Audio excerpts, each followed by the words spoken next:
Prepare for action!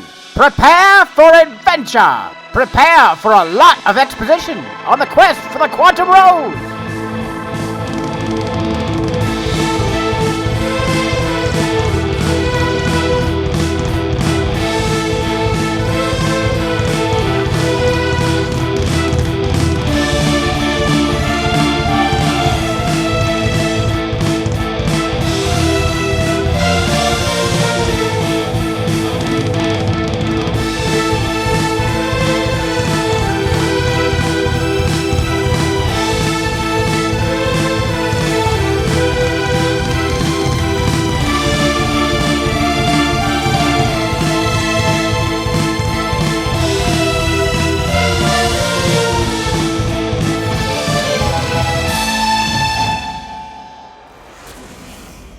And we're back.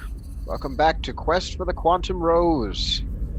When last we had left our heroes, they had just encountered a treacherous field of dead magic zones left over after a massive ship-to-ship arcane battle. Within the hulking, burning wrecks of this apparently very recent space combat were the arcane warhead remnants of dead magic pockets that have rendered our ship journey inoperable.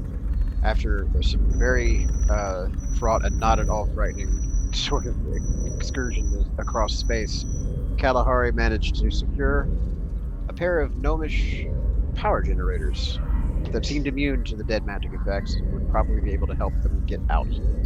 After a second attack by a wing of Rothian, basically ship sickles, little tiny comet-sized fighters with a pointy icy outer core. They have finally beat back the threat and are now free to set about making the repairs necessary to their ship. Kalahari is going to be on autopilot tonight, so Kala starts looking kind of wooden and flat at who was it? Who was outside with her? Was it Marianne? It was me. No, I'm still Willow. Unconscious because I'm still like. All right, you were taking a 15 nap minutes. after you went and got. Yeah, I'm like 20 minutes into my 24-hour recovery time. Right. So she turns to Willow and basically says, "Help me get these inside." Got it. And Willow's just gonna help her just cart it in. All right. So Kala will basically spend the first hour or so working on how to help Boom Squid patch these into the engines. Right. And the determination is made that really all you can get out of this are attitude thrusters. So it's going to be a bit like towing a truck using using a bungee cord. Slow going, but it'll actually work after a fashion. Good. Good enough. Yeah, I mean, it works. Done that IRL, it works. Not for very long, but it works. So, referring to the map over in Roll20. Mm-hmm. Yep. You are now aware of being in a dead magic zone about there. Can you see that? Mm-hmm. Yeah. So, the tail end of the ship, the engine room, engines themselves, the cargo bay, are all still quiet and dark. Everything forward of that, which happens to be the crew quarters and basically the command room, are still lit up and functional, and they have life support in them. But no commands being sent to the engines or reaching them. So, go ahead and make me a technology check, Boom Squid, to see if any mishaps happen to befall you all during the attempt to integrate those systems. Can I assist in any way with this? With my Kala actually will be assisting, so roll with advantage, please. Okay. Oh, okay, cool. Wow! I love you so much. Right, so Man. the story goes, this gnomish technology is really fucking foreign. It works almost nothing like any of the Magitech that you're used to seeing. And quite frankly, it seems to only work in one flavor, and that's lightning. Little bitty bits of lightning. Fortunately, it seems like after enough tinkering, you managed to figure out how to make it spit enough lightning down the wires to make the engines want to go in the attitude thrusters. However, you notice that the conversion process is not very clean, and the gnomish generators that have been brought on board are now kind of making an angry sort of buzzing noise. Sure that's not an issue. Don't look at me, I'm unconscious. But you do have a very primitive form of attitude control. You are basically moving at a speed of about 500 feet per 6 seconds. You sneeze that? I mean, enough to get us out of the dead magic zone. Yeah, so your actual route is going to be to the west relative to where you're on the map. Mm-hmm. So you basically want to hit here in order to proceed through the wreckage and get to the landing or into the approach for the orbit for Planet Nyx. Right, like right here? Yeah, anywhere along the western edge there. Okay. Cool. And I'm assuming this right here is that ship we took things from? Yeah, that is the wreckage that Kala raided for the generators. So you have to navigate the rest of this debris field. But Yeah. The question now becomes, how do you detect the dead magic zones and not fly into them again? When we passed through it the first time, did I feel anything with my whole teleportation thing? Like just that you had an weird inexplicable sense of clamping down, like some sense that you were not heretofore previously consciously aware of, but has all kind of like been riding in the back of your head. It's just like the unfelt norm, as it were. Right. Suddenly felt covered up, muted, almost like someone had thrown a blanket over your head in some way. Was there anything leading up to it that I would have felt? The transition was very abrupt. Like it was like almost like a binary state. It was either on or it was off. All right. It was a bit like being hoodwinked, really. Right, and I see that smirk. You have something to share with the class? She does, but she's unconscious. I don't have enough consciousness to share with the class. Okay. Sure.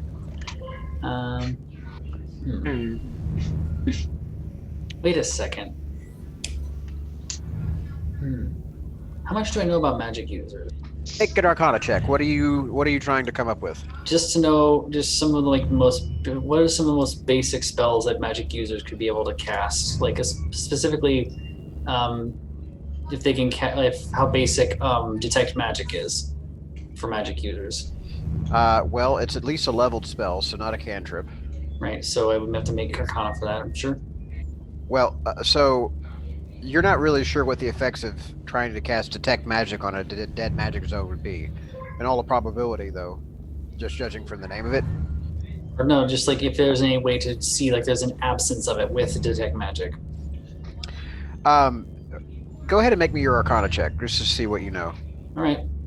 The total of 1 in this, so maybe it'll actually work. 14. You think it would be an incredibly long shot, but it might be worth the chance of trying anyway. All right. You suspect, though, that trying to see an area of dead magic with a spell that detects magic might be like trying to find a black hole against a black paper. I mean, with the event horizon and that circle of molten rock around it. Sorry, too literal. Like not like a stellar black hole, but like a portable hole against a black wall. Let me say that. Yeah. Right. Because while she was thinking of this, well, it was just like looking out the window and looking back to where Zap is, and looking out the window, looking back to where Zap is. I mean, we could just put Zap on a line in front of the ship. I want to say a thing so bad. I know you do. Are you seriously proposing turning your starship into a dog sled? What I was thinking is we could put him on the dash, and if he sensed anything, he could bark for us, or he could make a whimper noise. I mean, other option is we could just have the paladin who uses magic do a similar thing and actually be able to consent. That's a good question. Wait, no, this wouldn't be anything that would be divine to be sensed, though. Don't think that Cax could use divine sense on this. No. I think my power's dampened also in the... Yeah, your power is also dampened. So Also, DMS into your question. I could also, I don't know what Cal's piloting is, but I could try and pilot us out of there. yeah, we'll be able to get out of this dead magic zone. Right, but No just question. in general, just with Spacer's intuition. Maybe with one of those roaches. AKA my modifier for piloting is 10. That's no intuition, that's skill. I'm just saying. It got I mean, we can just try for it. Yeah, we could just try for it. So, Kala is like mulling over the situation as well, and kind of tugging at her whiskers thoughtfully. And then, do any of you know dancing lights? Nope. no. I know Moonbeam.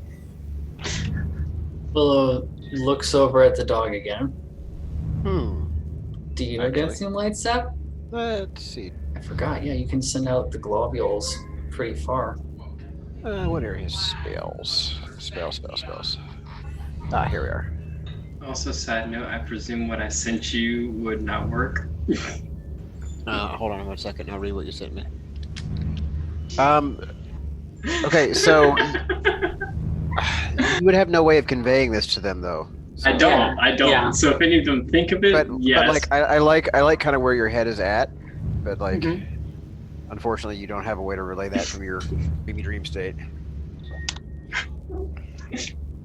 So, if Zap does not have dancing lights, other options would be: do we have enough random bits of Magitech to just throw in front of the ship and see if they turn off or not? Do any of your explosives work on magic? Run by magic? Or are they all just alchemical components? They're all just alchemical concoctions. balls. And I mean, Yeah. how would we even know if what we throw in front of the ship would go off? I mean, we could use something like how many distress signals? How many like transceivers do we have that we could rig up with like some kind of basic signal? I know exactly what you're doing. I'm just trying to regain consciousness. So, okay. Question: what happens if you shoot a blaster into a dead magic zone? I assume it dies. The bolt dies. Whom are you asking? The universe or one of your crewmen? I mean, we also have a dead magic zone to just test this, but also crewmates and/or the universe. Well, the universe is not in the habit of giving direct answers, so I mean, I can roll Arcana if you want for I it. mean, you could make an attack roll if you wanted. the same Do I have as to make an attack roll just to shoot at all? Well, you still have to pick a direction. wait. Like, Hey, look, I have Go- a gun and a magic gun. Y'all can do a double. Y'all can do a double study. Yeah. Like, but I guess it depends on what powers the weapon. If it's like gnomish magitech, it will die. But if it's like just concentrated light, it's okay. Yeah, I mean, we can literally just test But this. I'm Caxos, so don't Yeah. listen to me. I mean, y'all Do can we- test it, yeah. do we want to fire a live round indoors though? We could just hop out of the again- ship, fire it into where we know the dead magic zone is, and look and see what happens. Then again, though, Zap has actually barked at the walls before, and he's not punctured a hole in the hull yet. I mean, you can shoot at my shield. Actually, it's I mean, how much damage can a repeater even do anyway? To the ship. Oh, the repeater's actually 2d6 I radiant. know. But that's So compared nothing to to the ship. that's compared to mega hit points. Oh, look, I'm sorry. It says 2d6 mega radiant ship. Actually, wait a second. Why don't we just do this? Is the auto cannon in the dead magic zone at present? Don't look Yeah, at the me. autocannon is live right now. Y'all were far enough forward that Because you had access to fire control Yeah. for the fight with the Rothians, so you Yeah. can shoot Yes. in 360. So why don't we shoot the auto cannon into the dead magic zone, see if that works or not, and then just fire shots in front of us, assuming it dies in the dead magic zone. I mean, we can test it. Cal Yeah. shrugs and says, "It's as good as any as any. I'm not gonna stop anyone. All right. I'll go up front and pilot the ship. You tell me which way to go." All right. Let's let's test it. and Yeah, let's see. test it. All right. So who's manning the guns? I'll give it a shot. Now remember, you have removed one of your autocannons and made it into Yeah. a front-facing. What do you call a heavy cannon? Mhm. And that's got actual physical rounds, right? Right. So we need to use the autocannon to test this. Yeah. Okay. So, go ahead and make your attack roll, All right. just to make sure you don't crit fail and shoot your ass off or something. Yeah. Shoot your eye out, kid. Natural 20. Oh, great. Well, whatever was in space, you shot the shit out of it. But Did- I mean, it's a perfect down the beam, like right out the back of the ship bolt, and it travels about 10 feet towards the back of the ship, and then it winks out of existence from the front back. Perfect. All right. It'll work. Excellent. So So let's reorient the ship kind of at an angle. Now let me know where that's at. Just try and sort of like go between it and between the debris and the zone, and then just rest of the way. Every once in a while, we'll just fire off a blast. See if it wings out. See if it just keeps going into infinity until it hits something, Mhm. and pray that whatever something that something is, it doesn't come back to haunt us. what is Thank- fire control? And again, also wood. The thing is, I mean, in any case, this place is riddled with dead medic zones. It'll fizzle into something eventually. Oh yeah. It's not too much of a concern. see, I like the idea that Correos knew me back when I had all my original notes and probably knows the thing that I was thinking. I know the thing that you're thinking about, but this has much greater range. Oh yes, absolutely. All right. So I'll man the gunning post while Cal flies. All right. So from the intercom, you hear, "All right, which way?" All right. Get us forward a little bit, and then try and angle us between the magic zone and the debris field, like kind of like hereish, pointing to the DM All right. for the sake of the map. So course correction 45 degrees to starboard. Okay. And ahead 1. Roger. All right. So as the attitude thrusters come online, you start hearing the hum and cycle of your engine's room coming to life. The boot up sequences and all the hums of arcane capacitors getting their power back. You do notice, however, that the dark matter engine is also under its initialization phase and will take 1 minute in order to be fully up and operational again. In the meantime, you have regained your sublight thruster flight speeds and are no longer limited to attitude thrusters only. I'll leave the gnomish tech connected for now, just in case we end up in a dead magic zone accidentally again. Right. So you're now about to scrape the hull of the wreckage across from you. If you keep on this heading, you will collide. Right. I forgot the term is for turn right. Okay, how much? Yeah, right there. Yeah, 90 degrees. Here. Yeah. 90 degrees. Yep. All right. Course correction, 90 degrees to starboard. How far forward? Hereish. All right. So traveling along the same speed vector, right at the very end of this thrust burst, you start seeing the lights and the basically the extreme starboard side of the ship starts to dim and flicker. All right. Port side. Take us port side around hereish. So a half turn like that. Yeah. Half turn port side. Okay, 45 degrees. Mhm. All right. Distance to travel? How long is each tile in terms of just distance? 500 feet. Right. Each tile is 500 feet. It's the mega scale grid. Okay. Scale. 200 feet. So a half movement. Yeah, half move. All right. So as you finish approaching that next round, you see that the bridge control deck is starting to sputter and fade. Oh, gosh, there's. And as you finish that, the bridge actually ends up completely blacked out. Right. We're probably gonna have to just. Fortunately, Plus. there is a command override for thruster control in the engineering console. Right. All right. Take a shot over this way. Make sure that we're not just gonna fall into the dead magic zone. All right. I'm sorry, repeat the ping? Okay. I'll take a shot. Can you please describe me a line starting from the intersection where the as you firing? Just from where the ship's at? Yeah, starting from here. Please describe me a line where you're firing. Wait. Why did I pick that tool? Measuring tool. From corner. This way. Okay. Snap from. You Snap can turn to off corner? snapping. Snap to corner. All right. So that's your shot there.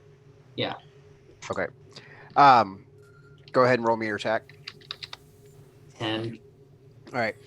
You fire pretty much on vector, except it's a little bit high and to the right. And you notice that the way that the bolt actually seems to catch, it almost like it unravels on the left side. So it feels like maybe you caught the very left or the very rightmost edge of whatever zone you've bopped into. All right. Right. So I'm gonna fire another one off this direction. It sails away and travels further before spitting out approximately 750 feet. Which on the map is there. All right. Now I'm gonna fire. So this one that I fired this way was what sputtered out here. Okay, so your second shot petered out on in this vicinity here. Okay. But the first one sort of did it go past this section it- here? It basically it began to fray along the left side of the bolt Mm-hmm. and sort of sputtered out.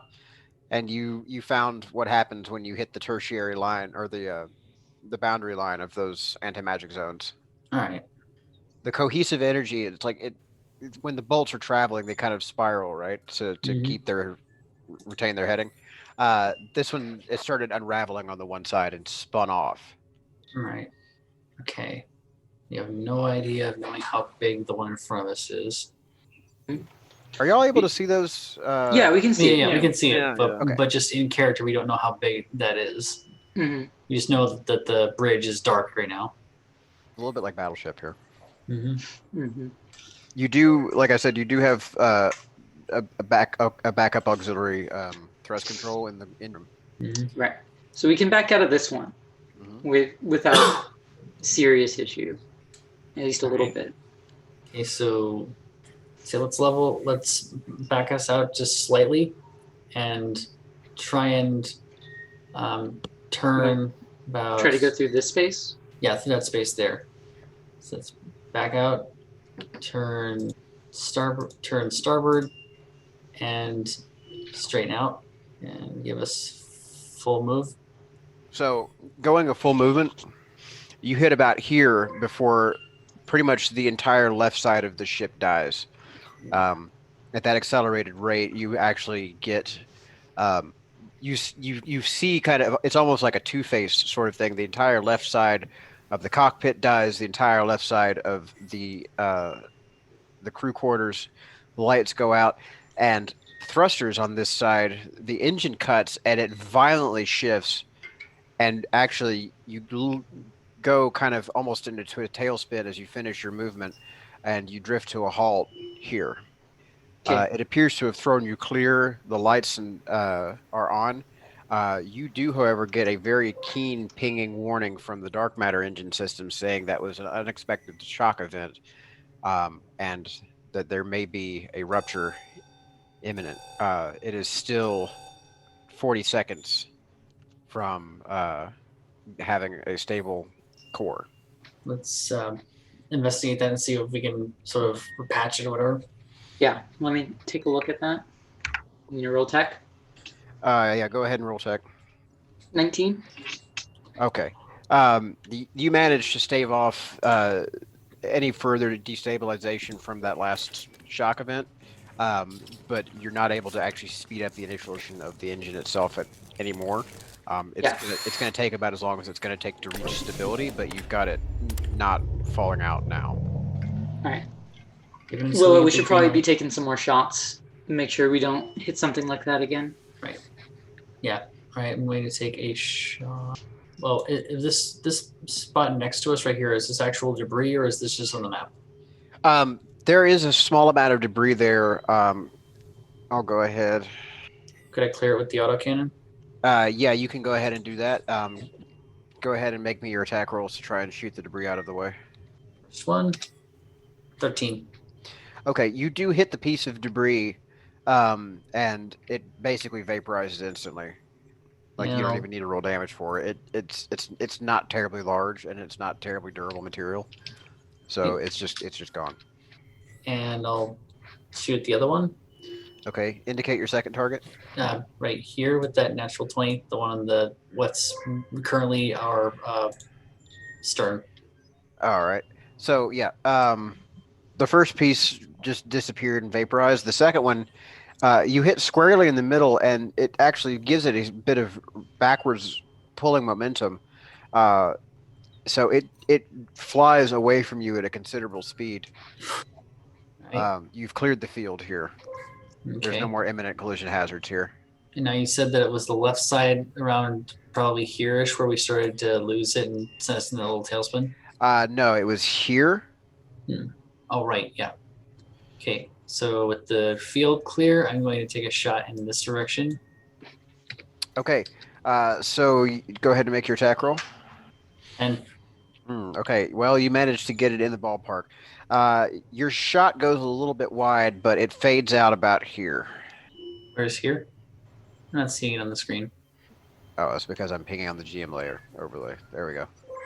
Okay. So right about here-ish. Okay. Take a shot in this direction then. Okay. Show me your line. This way. All right. Go ahead and make your attack roll. 22. All right. So your shot, remarkably enough, manages to catch the left edge of another zone as your bolt goes flying off and then spinning into a fray. Right. Okay, that first circle you drew is black. It's on the screen, just solid black. This one? The one right here. The one right here. This one should be showing up red. It's kind of like an oval shape, so it's just solid black. That's. I think that one's actually legacy and shouldn't be. So let me. Oh, okay. There. All right. Okay. And so the one that I fired down this Yeah. way, Yeah, you caught the left edge of it. right? Was it? So it's the same thing. So this one's bigger. The one in front of us is bigger. Firing a bolt this direction. Okay. 11. Well, you get it in the ballpark, and almost immediately you see it fizzle out. Gosh. Trying down this way. Okay. Roll to hit. 22. All right. You catch an edge, and it frays, but it also bends in such a way that you actually get to see kind of the edge of the circle described as random associated magic kind of sprinkles up against it and dives. Going for one just like right behind us then. Okay. 15. Okay. You catch pretty much almost directly behind you. You catch a fairly solid wall of dead magic. It travels about 500 feet and then blinks out almost immediately. Grief. All right, so best bet seems to be to try and weave through here-ish then, I guess. Yeah. All right. Okay, let's try and adjust the ship. Was it 45 degrees, you think? Mhm. Yeah, 45 should be good. 45 there, and give us half move. Clear sailing through that maneuver. You Right. don't hit any disruptive pockets, no dimming of the lights. Okay, I'm going to take another shot in front of us just to make sure it's clear. You do have a debris field encroaching on the right, however. It's coming at you from the starboard. Sorry. I'll try and clear it then with the auto turret. Okay, go ahead and make your attack. Natural 20. This is like the third one I've rolled tonight. Woo! Good grief.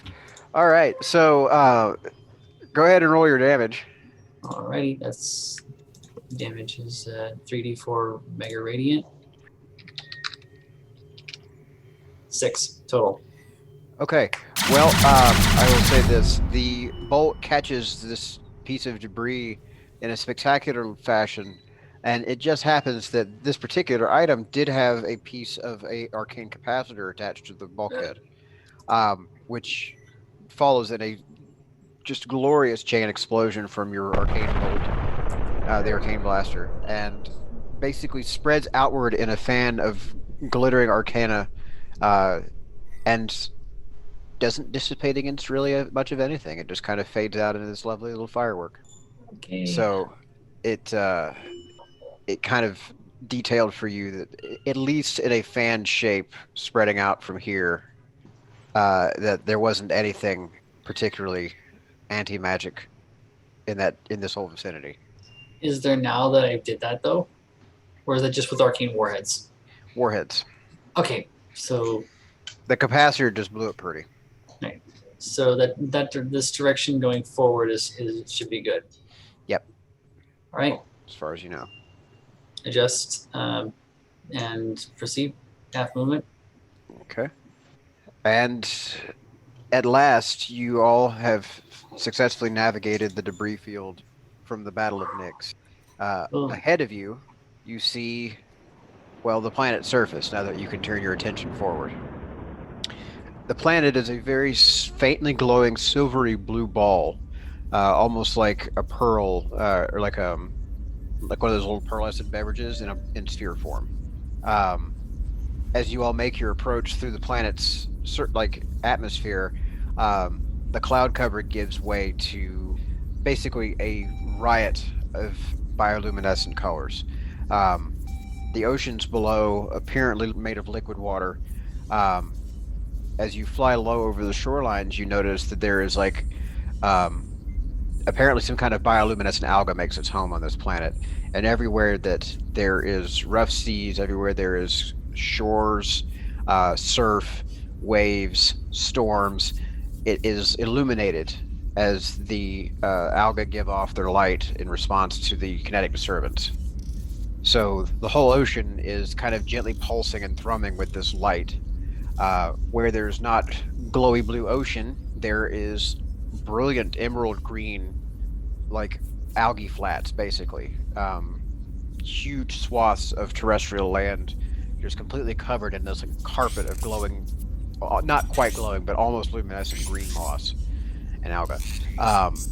And breaking up that in patches here, there, and everywhere are these kind of stands of these carnivorous luminescent pink fungi that every once in a while you see one kind of one will shudder, and then the entire rest of them will all kind of shudder, and it turns into this huge out cloud of spores as the wind picks up. In the trail of your engine's wake, they seem to be able to sense air pressure variations. We're gonna look at the instruments. Does it seem like the air here is potentially toxic? Or it doesn't look like the air here is toxic to breathe. It has a pretty standard oxygen-based atmosphere here. The biology is a little bit unique with just how much stuff is glowing, but there's nothing in the planetary database to suggest that there's anything particularly dangerous to. And nothing on the spores? It doesn't mention anything about the spores being poisonous. However, it does mention that the tree mushrooms can pretty much be used to build tree houses once they've been cut and dried, but they don't recommend eating them. All right. So nothing on it that says we'll develop a humanoid version of cordyceps. None of that on this planet, no. Okay, good. Didn't want any of the last of us going on. As you come in, though, on approach out from high orbit, you do notice, however, the landscape seems to be dotted and pocked with what may once have been meteoric impact craters. There's a lot of there's a curiously suspiciously high number of round terrain features on the planet's surface. Little mountain ranges and ridges and things in crescents and half moons and circles, and the landing signal that you're picking up that Kala has been following to try and get docked, it has you basically flying over what appears to be a gigantic inland crater lake.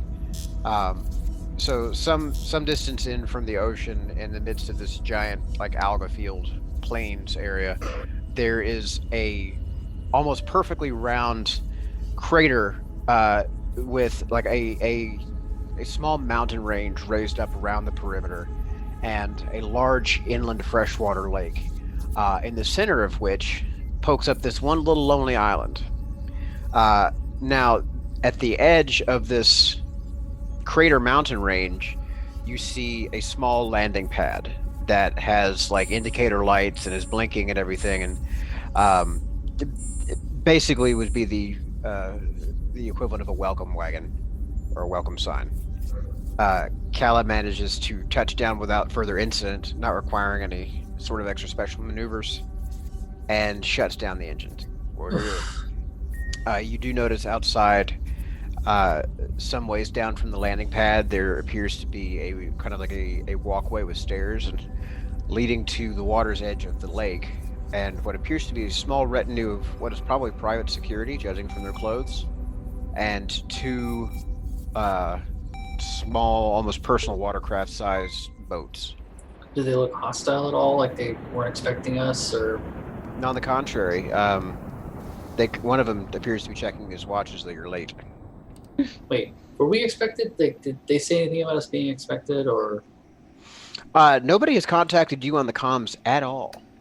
You just, Kala had received a transmission signal in non-verbal form from the landing pad station, basically guiding her in on the flight path to get touched down safely, but nobody has contacted on the comms. No one has tried hailing you other than that. Can we see what these two individuals look like at a distance? No, I'm sorry. It is 2 teams of 2. There's 2 individuals per each boat. There is one that is currently standing at the helm of the boat, and the other one of each pair is standing at the dockside next to the rope tie-off, the anchoring point. Do these people look gnollish at all, like gnolls? Go ahead and make me a perception check, because you're still like looking out of your ship window, right? 16. These appear to be star drow. Oh, okay. Right. Just making sure that that Uncle asshole didn't get here before us, right? And was just being a smarmy douchebag waiting for us. Yeah. That would have been in character for him, but no. These appear fairly well dressed, honestly. Star drow. They have the demeanor of private security. You know, that sharp black severe jumpsuit, probably concealed weapons. Right. You know, the shades, the whole 9 yards. Yeah. Question: do Star Drow look like Drow? Yes, Okay. but starry. They probably have like Sci-fi. Okay. they probably have like glittering sort of like freckles if they have freckles at all. Yeah, the stardust complexions. Yeah, almost like Scotty's Star Elves, but just with more drowish features. Or like they were 90s babies and got into the shimmer powder and never stopped.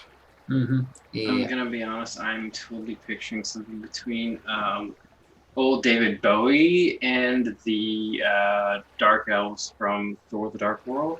Some mix between those two. All right. If you want to go that road, let me just say this. Imagine if Grace Jones and the Thin White Duke had babies. Oh my gosh. This is all one family. Okay. So Right. So yeah. so now that we've established their bona fides as ultimate merc badasses, they do kind of look up at the ship quizzically as if to say, what are they doing in there? Willow's going to just go out and see if she can talk to them, because they obviously are not hostile. They're just expecting us for some reason. Mm-hmm. Yeah. Well, And- we followed the signal, right? It's Mm-hmm.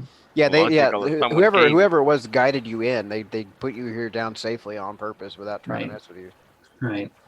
Willow will go out and just sort of like give them a wave and just head over to their direction. And she'll say in Elvish, "Thank you for the assist. It was a little hairy getting here." So when you come down, the one that's out, the nearer of the two that are on the dock and off of the boats, will basically hurry up to you and says, "Willow, Hanali." Willow just sort of like Yeah, come on. blinks a couple But, times. shit, they said.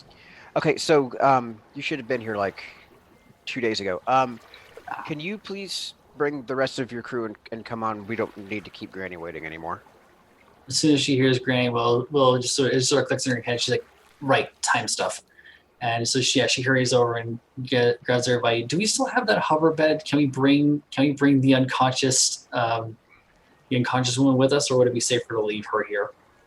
Well, actually, she's actually Unconscious? gonna Have you been into combat? What's happened? kind of.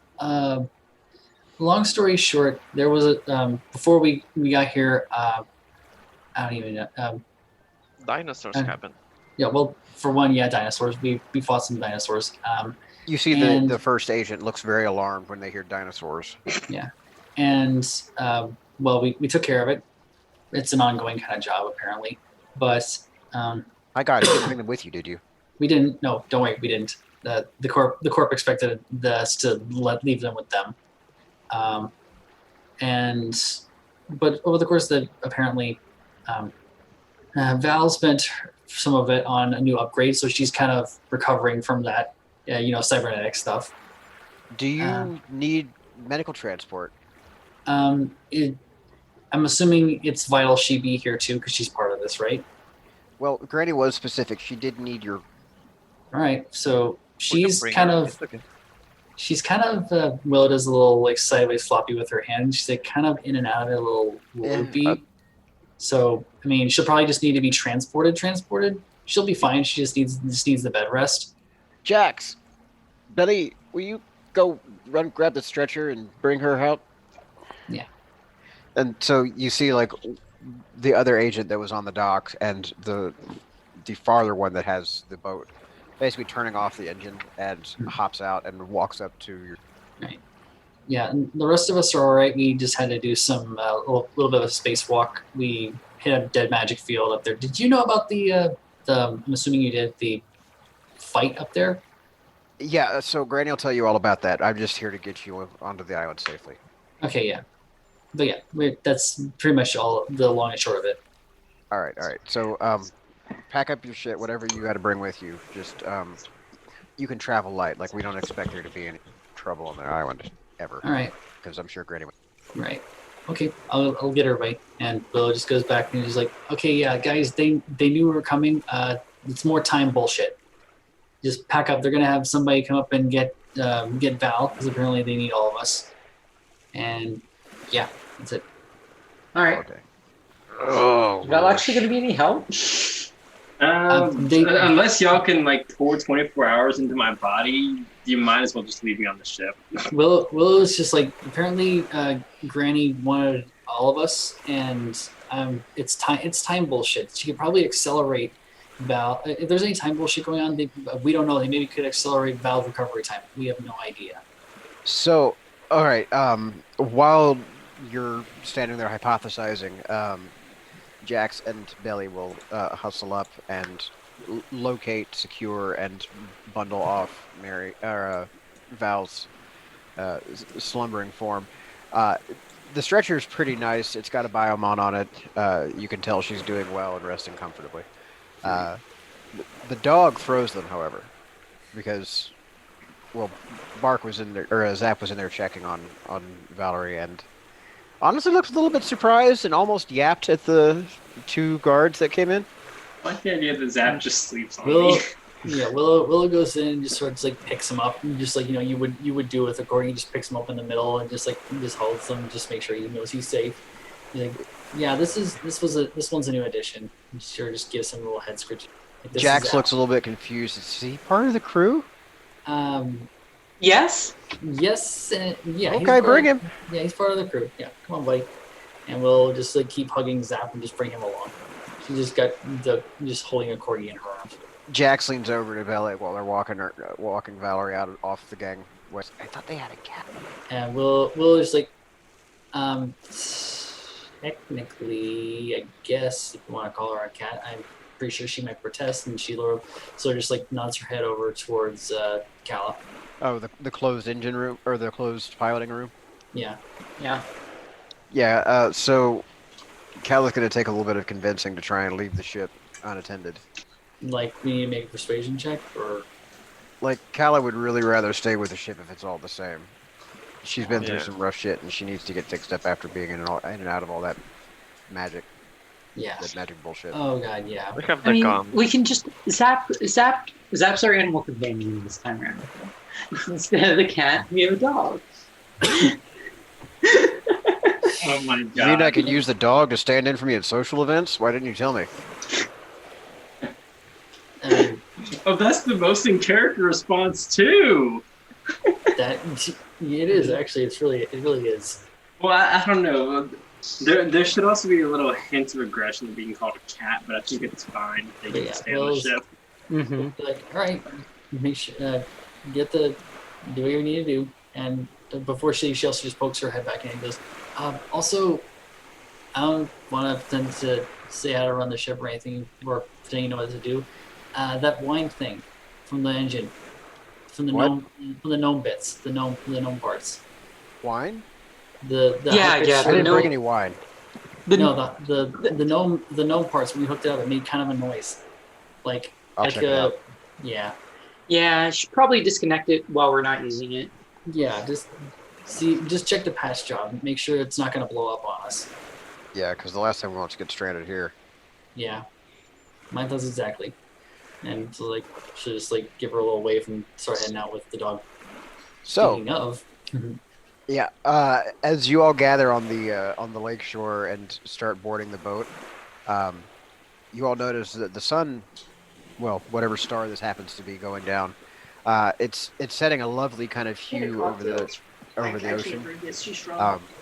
The cloud cover prevents it from being like a really pretty sunset, but you do kind of see like that subtle shifting gradient of sun, like the colors in the sky changing.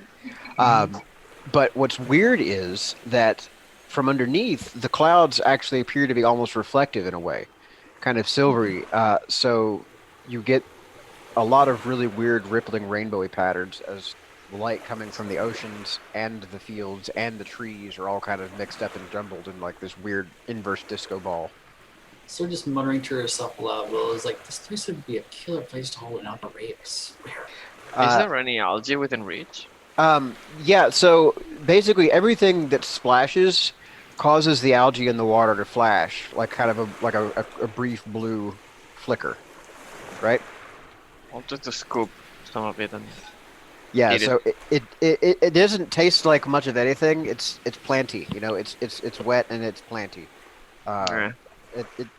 It doesn't taste particularly toxic. It doesn't give you any funny tingles. But when Caxos like opens his mandibles and like it's like starts like running blue juice down his chin. I was about to wonder aloud, not and out of character. Would Caxos have heightened sense of taste like a herbivore?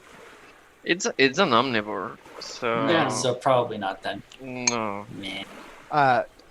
As you all set off rather calmly across the water, you notice that they're actually using like punting poles. They're not using any kind of like engines or anything to push this. And you felt that pretty much as soon as you hit the water's edge, Willow, you felt that hoodwinking sensation over your head as you can't feel the teleport warp anymore. Everyone else, you notice that your connection to your power has kind of been dampened. Caxos, your paladin abilities are muted right now. You don't have any of your magic on you. Valerie's sleeping, but would be confined to pretty much purely organic functions of her body implants at this point. Does that mean my lights turn off? I hate this silence. Yeah, so and Boom Squid, like you notice, like you're starting to have to engage like the hydraulic overrides on your suit. It turns out perhaps this entire crater is one giant dead magic zone. Willow just kind of has that sort of shudder go through you, like whenever something unpleasant happens. It's worth pointing out, however, that even with the entire area being blanketed in dead magic, everything is still lit up like a neon Christmas in here. This algae appears to be completely just bioluminescent as a result of some chemical process, and magic doesn't appear to have anything to do with it. Very cool. Make a perception check for me, everybody. 7. Oh, So, blinded by the light, Willow is just taking in everything and noticing nothing. 23. Okay, so that makes some good sense. Caxos, are you gonna 19 a 19? Okay, total. Yeah. thanks.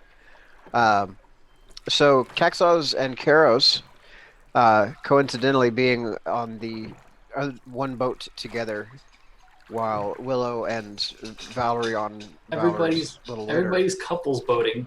Yeah, so you're enjoying a leisurely punting through glowing blue waters, and you start hearing a kind of like a resonant humming coming up over the water, and you see, like, if you look down into the depths below, you can start seeing faint flashes of like red and pink in these weird little flickery V shapes.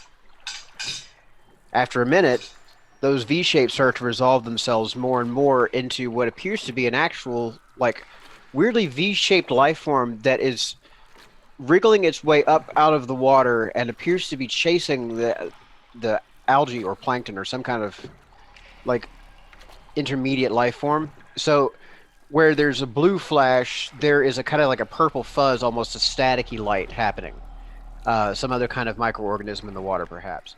But behind them is a swarm of these like red and pink shaped V's that curl up and then curl in, like almost forming a heart. And they compress, and there's a bright flash, and then another darkness. Go ahead and make me knowledge nature check, Boom Squid and or Caxos. Oh. Yep. 6. That's really funny looking. 17. So you've heard tell of these creatures before, but never seen them. These are actually humming V eels, and what you're seeing here is part of a mating swarm. These creatures feed on like small microorganisms in the water. They store and absorb the bioluminescent substance in their bodies for mating dances. But because of their biology, it requires them to be attached at the orifice for a while in order to succeed in reproduction. So the mating pair have to swim around, orifices attached, and in order to build up energy for a successful hatching, they have to basically encapsulate and eat everything they can find. So they make these little heart shapes as they hunt with their partner as they mate. So they'll swim up and capture and eat everything they can catch inside of their corral. And they only do this maybe once, twice in a season. And you all happen to be here on the night of... Canonically, Val showed these to me and had to explain what the heart thing means. Because it's not a nautilus gesture. I thought you ate these before. I thought that's how you knew. No. No, I thought, okay. You showed them to me as just like here's a cute thing. Here's a cute nature thing. Yeah. I showed it to you like I show you like bone stuff nowadays. Non-canonically, I kind of wanted to just start singing sha-la-la-la-la. I mean, you're the DM. This could be happen. Canonical. This can't be canonical. Well, unfortunately, they- I don't know the lyrics to Kiss the Girl well enough to filk it right now off the cuff like that, so...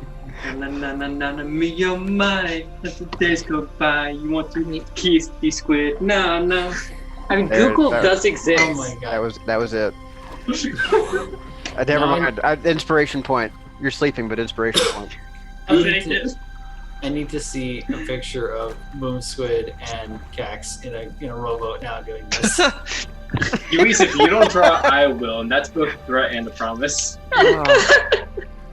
So, after a lovely romantic boat ride across these beautiful glowing waters with beautiful humming eels. I mean, I just imagine like Boom Squid full armor, but also in a dress. And that's the best thing in the with a world. hair bow? It's like Balthazar Yeah. armor. Oh, please, yes. That's too Uh-oh. There went the keyboard. Anyway, so yeah, you all land on a dock, a fairly nondescript but well-maintained piece of completely mundane equipment. There's no lights here, but torches on the dock. I like this place. Yeah. And you see a stairway basically like leading up into the forest and kind of around a bend. You lose sight of it, but you can see at the top of the mountain, you can see kind of off the corner of what appears to be a very large residence. So the drow, the star drow guards, two of them are going to help unload Val's litter, but it doesn't float here, so it's going to need to be carried. And two of them will accompany you on the ride up, or on the walk up to the residence. The other two stay behind with the boat. Does anybody want to grab a torch, or who wants to carry the litter? I'll grab a torch. You're sleeping. I'll help carry the litter. Yeah, I'll do the same. Okay. So Val and Kaxov's on carry duty. Boom Squid, are you? I'll grab a torch. Okay. I'll grab a torch if they're on carry duty. Just put a bag on my stomach and make the other guards carry it as well as me. Bart, no. Zap will hop up and like snatch the other torch and just like carry it like a stick. Oh. Or couldn't he just like if he's not barking, if he doesn't bark but holds his mouth open, could he just like produce like a light out of his mouth? You notice as he whines and whimpers at you about that he doesn't produce any sparks right now. I mean, I think. Oh right, Dead magic. Yeah. I didn't say that out loud. That was just me thinking I think out of character. Kratos might know my stuff well enough to be able to like manually turn on the flashlight on my palm and just have my palm Dead magic fixed. stuff. That's a flashlight is pure electronics.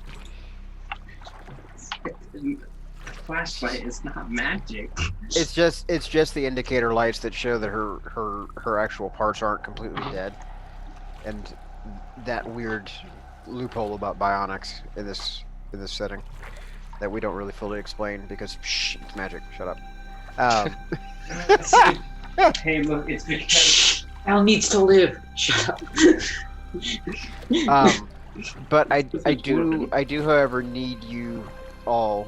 Who's taking point on the hike here? I guess I'll take point since they've got the litter to carry. Yeah. The guards in the front basically are like helping guide you along, but you still have to navigate the path on your own. So like, just don't, so you don't like lose the trail here. Mm-hmm. They're gonna show you the way, but honestly, like this guy doesn't seem like he's probably too sure of where he's going either. I'm gonna dark vision if that helps as well. Yeah. But I'm carrying the thing. Mm-hmm. Helping me carry.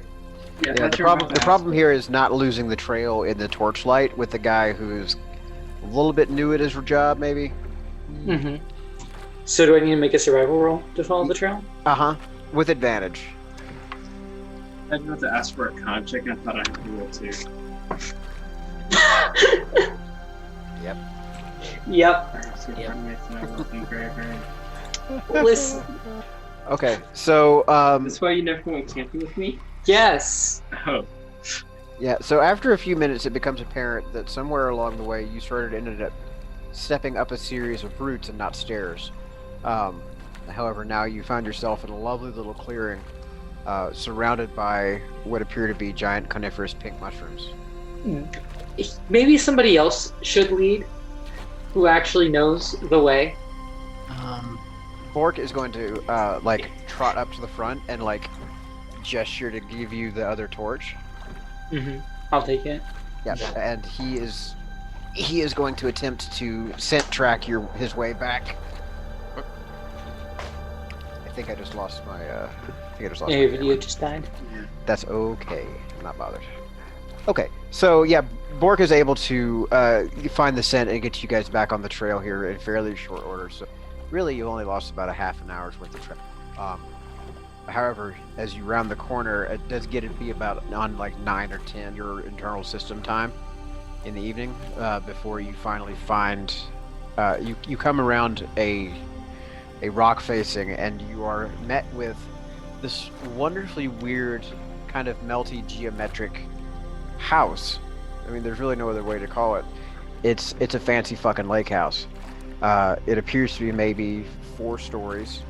It is made of a lot of glass and some kind of metal. It looks to be Cubist influenced perhaps in its design, but as if we're really melty and kind of on acid. It looks like a pair of boxes, but like kind of drawn up in the corners like taffy almost. And the main entrance that you come in on, you see beside of it there's like a little speedboat kind of dock next to it, and like a long pier that just walks out into the middle of the water. It appears to be floating on top of like buoys, but has like a small platform at the end of it with just a table and a chair. And as you all approach the front door of this place, you see the doors open up and like this big, blinding, brilliant vertical stripe of two double doors opening up with a lot of lights behind them. And you see a surprisingly small, probably elfin silhouette, an old woman, elvish, judging by the look of the ears, with a shockingly white hair, kind of cut almost like a page boy or something, but very flat, like bangs and like shoulder length, just above shoulder length, flat, like cut off at the bottom, wearing what appears to be a set of like visor shades almost, but with a weird kind of tint to them, suggesting they might have some special properties. The clothes are very eclectic, very kind of like synthetic materials and sparkly and sparky and very animated somehow for what they are. You can tell they're mundane because everything here is, but it still looks very exciting and animate for all of that. Effectively, it looks like if Anna Wintour and Lady Gaga had lesbian children. And Brow, I guess. no, actually, Star High Elf. And as you all get closer, you hear a kind of reedy and thin, but still very strong and assertive kind of voice ring out. You're late! I respond in absolutely no way. You do know that there is a battlefield out there that we had to get through? Like, You should have been here before they arrived. What the hell happened to you all? Dinosaurs. You also just point at me and say this happened. It's always dinosaurs. I know, right? Why? Well, come in. You look exhausted. You must have been having just the hell of a time. What happened to that poor girl? She's in. What? No, she's not supposed to be unconscious. What the hell? New implants. Just their recovery time. She'll be fine.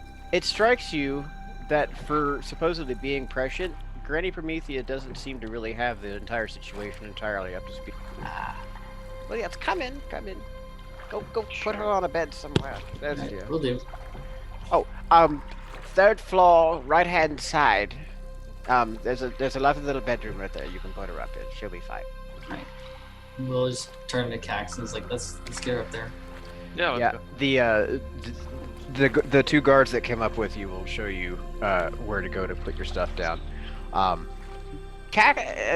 Belly, will you please set them up with some lodgings? Yeah, use 3 and 4. No, I don't. Nobody has any special dietary needs for breakfast, do you? Not that I know of. No? Yeah, no, just regular breakfast will be fine. Thank you. So I bet you're wondering why you're all here. Yeah. I'm assuming it has to do with the time stuff. The time stuff. Yes. How much did you call us? No, well, I'm going to go out on a limb and assume that you still have the message for me. Mm-hmm. I didn't completely lose my mind. No, didn't. Well, we have the message thing was given to us, the schematic, right? Oh, is that what she sent you? Okay. Out of character. We some. It was a time crystal schematic, and also there was like a missive from the Mother of Now. Yeah. Yeah. We'll get the time this crystal with the schematic and the missive. Yeah. So as you pull it out, like you'll feel it kind of get snatched out of your hand almost by a mage hand. Yeah. Hey. Which doesn't make a whole lot of sense until you realize that it's a form of gravity manipulation. You see in her wrist, she's got this weird kind of like a gauntlet device that appears to be projecting some form of energy. It looks extremely unlike anything you would have seen in your Magitech. There's far too many little fiddly bits and wires and dials and things. So kind of like a gnomish equivalent of whatever the kinesis module is from Dead Space. A bit. Nice. But it's not gnomish though, right? Because it's not It- magic.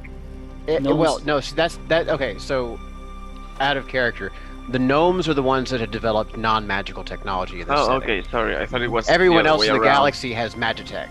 Okay. I thought it was exactly the other way around. Yeah, no. So the gnomish tech works in magic zones because it's actually electronics. Okay.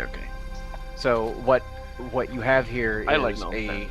it is a small. No, I don't like it. It's a technician's hand.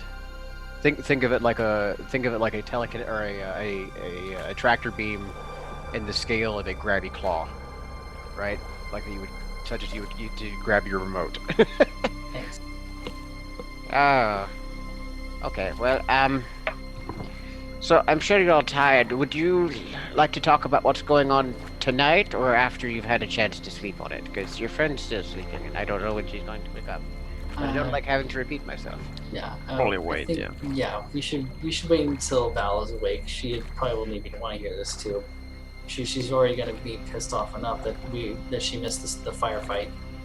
Yes. Well. Also, conversations and negotiations are always better while having breakfast.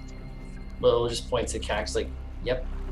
So, Granny Promethia will kind of like walk up and look up at Kexos and be like, patting him on the front of the thorax and be like, "I like you, young bug." Anyway, so Thank if there's no objections, we can go ahead and pick this up in the morning for breakfast.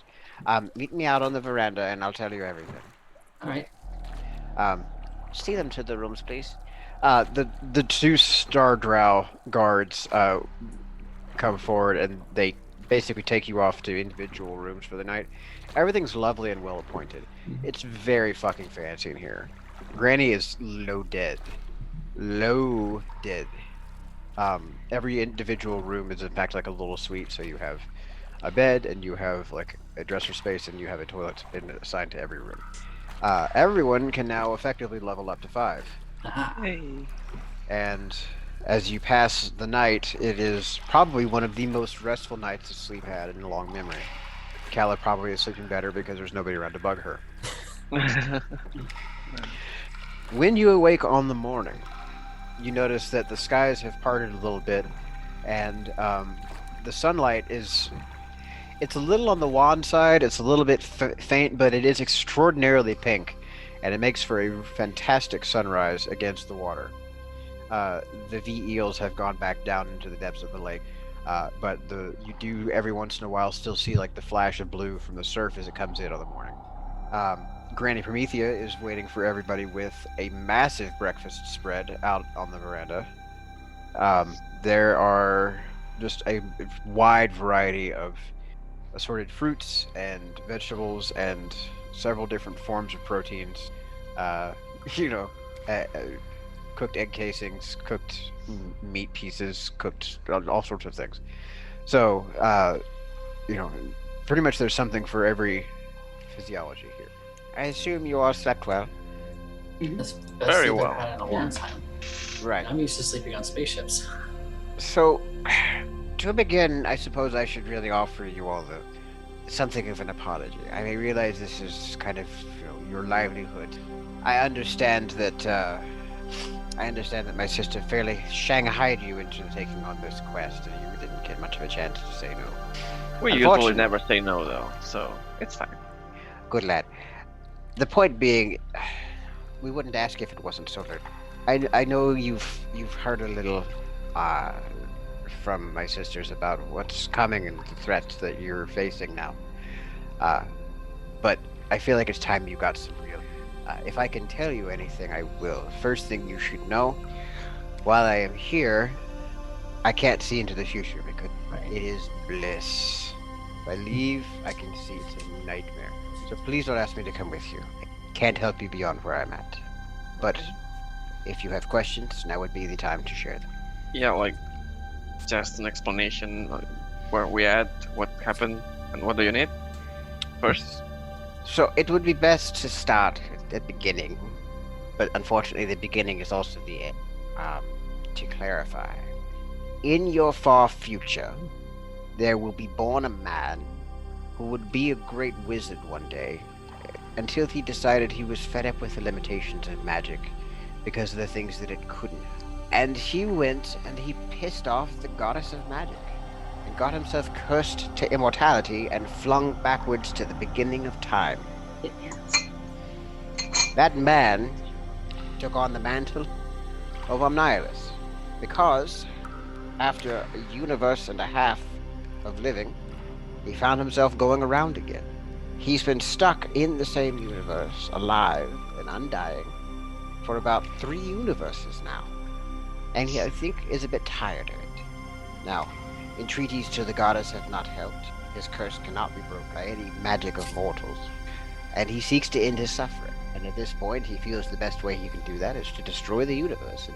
So his mission now is simply to end his suffering by ending all of time and creation.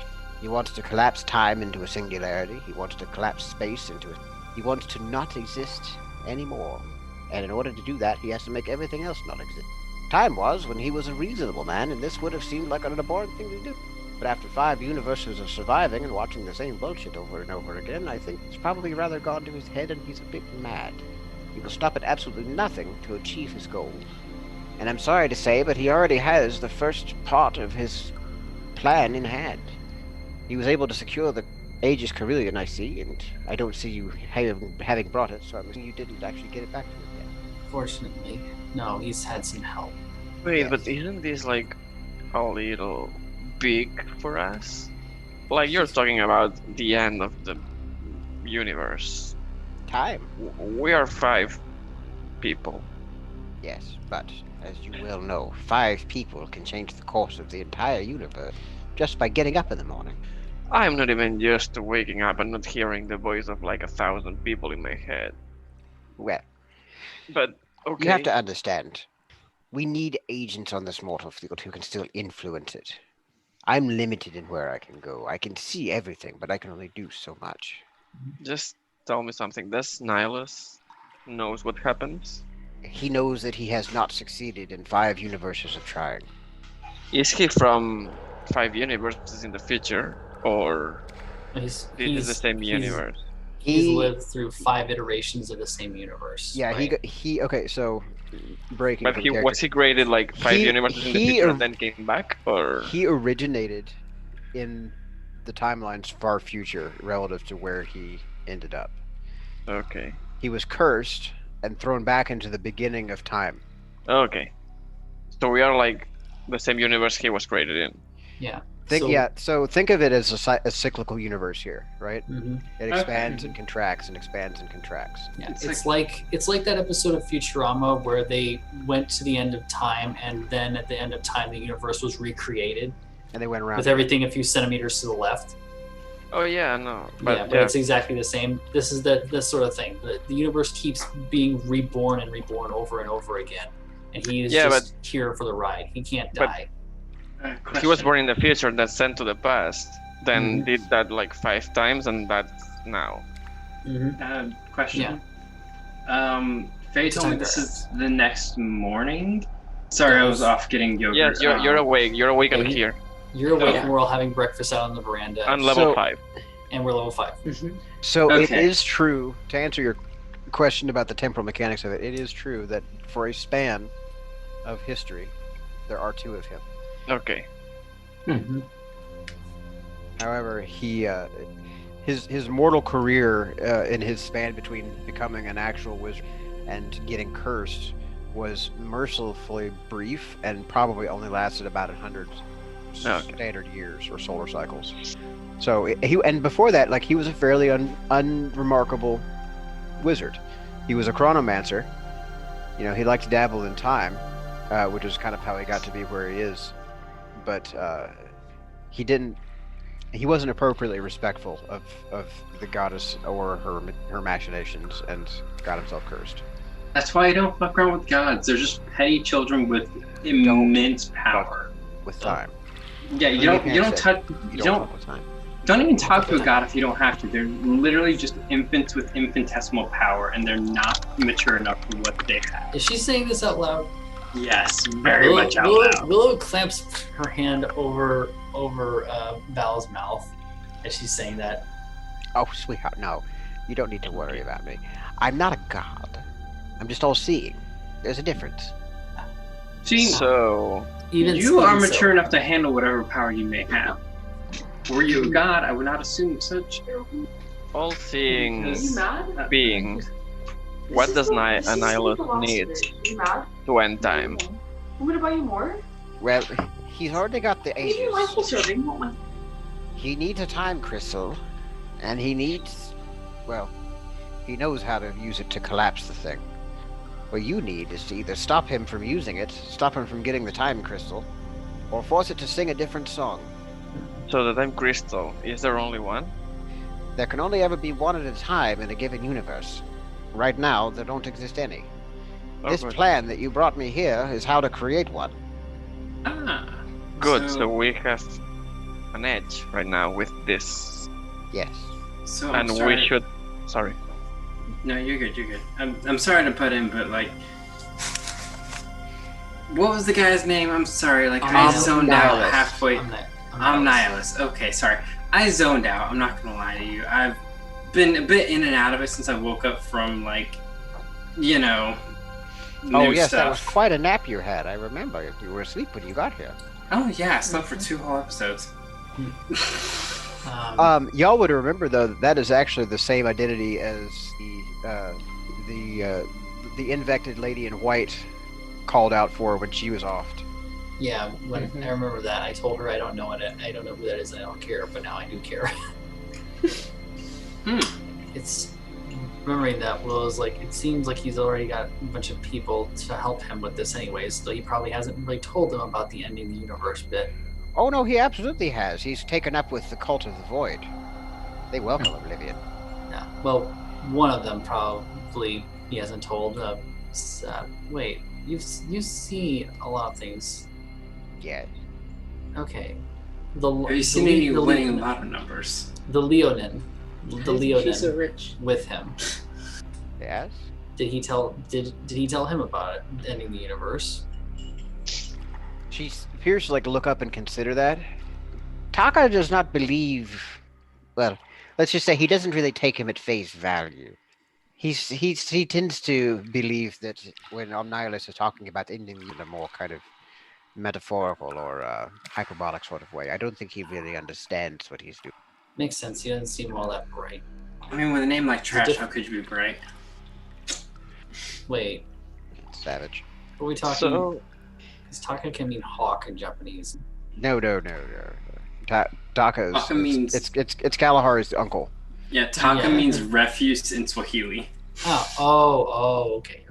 Mm. Yeah, if you wonder why I changed the name to Scar in the original source Okay. material, All right. I'd rather be named for a cool facial scar than be called Trash all my life. Sure. Yeah. You sure? Now we so know why he turned against Mufasa. to be clear, should we make sure no time crystal is created, or we should create one and use it against Nihilus? If you can secure the Aegis Chameleon, the time crystal that I can create for you will put a harmonic layer over top of this. Basically a shield for the universe. He won't be able to destroy it this way this time. He'd have to go all the way around again and try it again, assuming he can even manage. And is there a way to permanently deal with him? You haven't found a way yet. Wait, we haven't found a way yet. Yet. Wait. Again, sorry, a little. She just sits there and sips Laggy. at her tea. I Will, feel Have we been here before? We've been here. Oh, We will be here. we will be here again. We've been here before and we'll be here again. It's another repetition. gosh, I'm not that kind of doctor. I mean, the problem is that how we perceive time and how she perceives us, it's different, and we shouldn't try to. I don't know. I'm an insect. I don't know. I barely care. I don't mean to fill you with false confidence, but I Have we need you tried- to understand that I have seen. How I many know times? that it can be done with once. Have we One. tried shooting him? Have you seen us fail? Oh, so many times. Okay. So you see us succeed once out of how many times? 5. 14 million. Willow, when Val says that, Willow says, "Have we tried shooting him before he gets cursed?" Oh no, I'm afraid you don't understand. You see, he's cursed permanently now.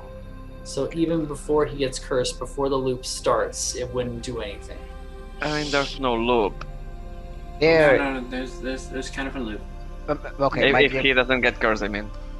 darlings, listen. You have to understand that his life cycle is that he will work to ensure that his life turns out exactly the way that it, so that he can try to best the goddess, because that's all he understands. He can't accept having a life where he is not In control. in command of that power. He won't accept being a nobody and letting his life evolve into something mundane. Can I be honest with you? I genuinely think he already is better than the goddess. Don't get me wrong, still gonna try to kill the bastard, but when compared to a deity, a mortal is always better in my opinion. You never hear old stories about deities killing deities, it's always a mortal. And they always rely on a mortal. And a mortal usually grows and is wise, and a deity stays stuck in their ways and horrid and selfish, and honestly, Let's be fair though, he lost control of his life even before he became Nihilist. I'm not saying he's a good man at all. Fuck. Even a bad man is better than a great god. Are you saying we try to convince him he's got what he wants already? All I'll say is that in 5 universes, you've tried to convert him to the light side 3 of them, and they have gone very badly indeed. Oh, I'm not trying to save him at all. I'm just stating the obvious. He's better than gods already. We all are, actually. Everyone at this table. Look at you. You are better than a god. Willow, Because you don't need a Willow is million trying- people to tell you, to tell you you're good. You remember that scene in DBZ Abridged where Bulma hits on Future Trunks and Future Trunks is screaming in his head? Every time Val opens her mouth, Willow is just doing that scream in her head right now. Yeah, She's- for a hot second, like even Promethea is like kind of like casting an occasional glance up to the sky, like Yeah. don't. Like, when are we gonna get struck down for that? Wait, are we in a specially religious place? Has no one told me this shit? Willow will just slow turn over to Val and just go, sweetheart, we still have to pilot our way out of an atmosphere of dead magic zones. Yeah, gods are magic. Gods can't help us there. See? No, we have to get the dead magic into the dead magic zone. Yeah, Well, if the gods want to relive the same life cycle and be stuck losing the entire time, they can fuck with us. Otherwise, they can let the mortals do their job. So, okay, speaking of your job, as we were, which is really Yes, the entire let's reason move- that you're all here. Yes, let's move on Sorry, from the Val does blasphemy. not think highly of gods at all. Queen As Otraxi delightful is the as this closest all thing is, to a I'm god afraid that that we Val do respects. actually have something of a deadline. I understand that with time being somewhat mutable around here, you'd think there would be no such thing. But certain events must happen within certain parameters, or else other things cannot happen at all. Now, Right. I have one question. what? Can you point us to the ages? I was just getting to that, in fact. Taka knows that I am here. Taka knows enough about the legends of know where to find the person who can get the time crystal.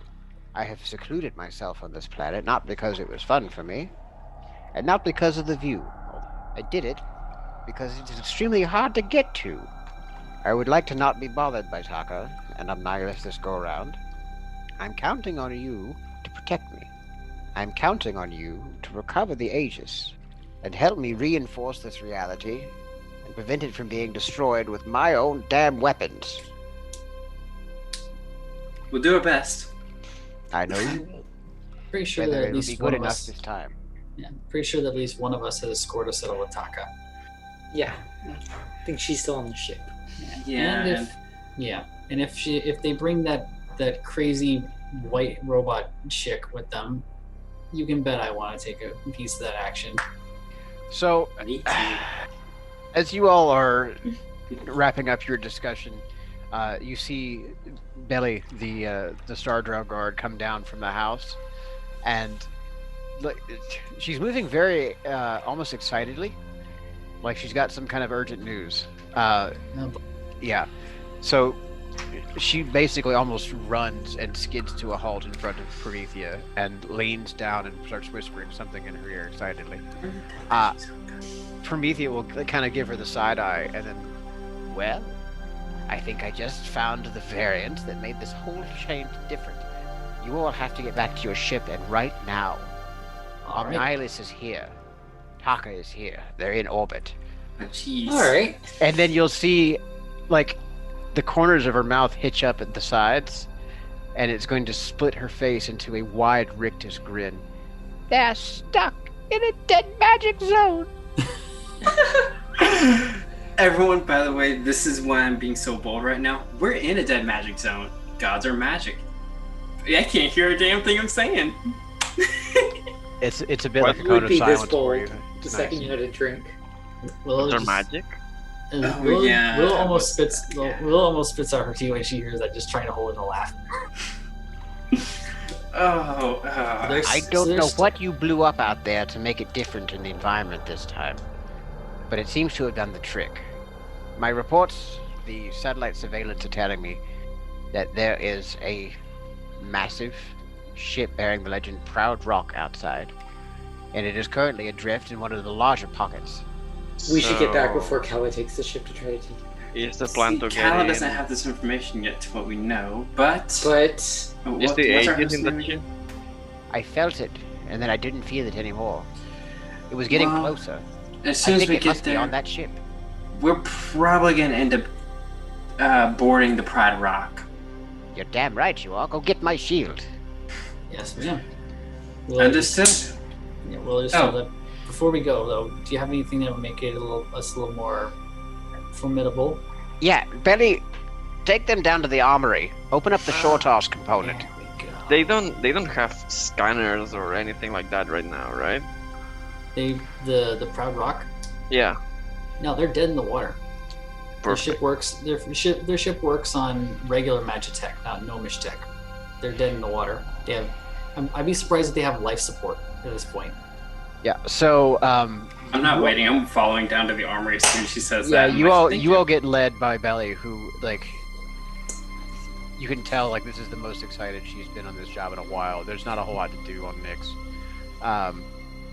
And the garage area, like, at the bottom there where the speedboat was docked, she goes back against the far wall and keys on a secret pad, like it has no visibility, it's just touching the wall like a keypad. And the entire back wall recedes and drops down, and there is a massively backlit white wall of just any kind of gnomish weapon you could think to ask for. Life suits that don't require magitech, oxygen tanks, magnetic grappling sets, and we're gonna stop there for the night. Nice. All right. Alrighty. So, next episode, gear up and assault the Proud Rock. But for now, we'll turn it over. And anybody want to do any plugs? Yeah, I'll go ahead with mine. Just keep an eye out on DM's Guild the next couple weeks or so. I'm almost finished with my first ever homebrew that I'll be publishing, the Bardic College of Dragon Song. Gonna get a new Bard College and at least 3 magic items, with art by Uis and by my good friend Amara. Fun stuff. Looking forward to that. And I if it may- does, Oh, if it sorry, does you go. well, hopefully I'll be able to put some more out in the future. All right. As someone who's seen that stuff, it is very good. Would love to play a Dragon Song Bard at some point. Oh, is that the one with the funny little flute art? The flute, yeah, the Yes. flute art, yeah, that's the one. Yeah, that's nice stuff. Yeah. Could we? I mean, per usual, I always like to plug Scotty underscore Hood on Twitch.com. Yep. Because he is an incredible DM writer, and he's got games going all the time, where in which you can find some of the other players in this game and the DM sometimes, and it is just watch several episodes. Very good, very worth the listen. If you like the game style here, you're gonna also really love this as well. It's Scotty underscore Hoods Hood spell with 2 zeros over Yeah, at twitch.tv. H00D. Yeah, H00D at twitch.tv. Yeah, that was a beautiful plug, honey. Thank you. Thank you. And of course, we have our resident wizard artist, Yui's, and his own commission pile here. Yeah. Yeah, I do a bunch of art. Check me out on Twitter. I have a Patreon if you want to support me. It really, really helps. Other than that, I won't say like I'm open for commissions. So All I'm right. not. Can I also plug Aya's Twitter? Because she is very, very open as well. Very cute art style. Not very expensive.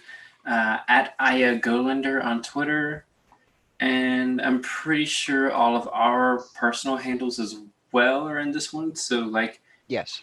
just reminder, go check out at Yui Sabadius, at Aya Golander, and Scotty underscore Hood. And definitely check out that bard. That bard is good shit. All right. That's my last name correctly. That's amazing. Abadius. Say it again. Luis Abadius. Thank you. It thought feels so. right. It doesn't happen every month. I mean, I'll make sure to make this happen every single time we play. Yeah. Not just this game. Every single. Yes, this is gonna happen now. All right. And with that, we will be signing off. okay. Good night, everybody. Hey, Night. everybody. Bye. Night. Dark Matter is copyright Mage Hand Press. Check them out at mfov.magehandpress.com. Sound effects by Sirenscape Online, the premier solution for your virtual tabletop RPG sound effects needs. $22 every other month gets you access to Sirenscape's library of hundreds of curated music and sound effect packages. From swords to spells to starships, if you need sound, you need Sirenscape Online. Check them out at sirenscape.com. Zap the Laser Corgi and Snickle Socks, if you appear today, appear courtesy of the Retroverse. Check them out at lasersandliches.com. Radical.